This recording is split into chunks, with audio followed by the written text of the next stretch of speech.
วจพบเห็นการลักลอบตัดไม้เลื่อยไม้อยู่เขตเมืองกาสีแขวงเวียงจันทน์แต่บ่พบผู้กระทำผิดหนังสือพิมพ์ประชาชนรายงานวันที่20พฤษภาคม2025ว่า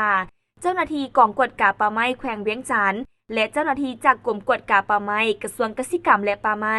สมทบกับห้องการเกษตรกรรมและป่าไม้เมืองกาสีกวดกาลาดตระเวนสกัดกั้นการลักลอบบุกรุกทำลายทรัพยากรป่าไม้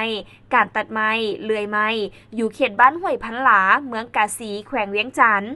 ผ่านการลงกวดกาได้พบเห็นการตัดไม้หน้าเขียงทอนสั้นท่อนโฮมไว้อยู่ป่า260ทอนสั้นหรือว่าบอมเท่ากับ 11,440 เมตรกรชนิดไม้เล็กและไม้ที่เลื่อยเป็นตับหรือแปรรูป62ตับต่อตัวเท่ากับ 4,990 เมตรกรชนิดไม้ย้มผาและไม้กวางแดงแต่บ่พบเห็นผู้กระทำผิดจึงได้ยึดและอายัดไม้จำนวนดังกล่าวไว้เป็นหลักฐาน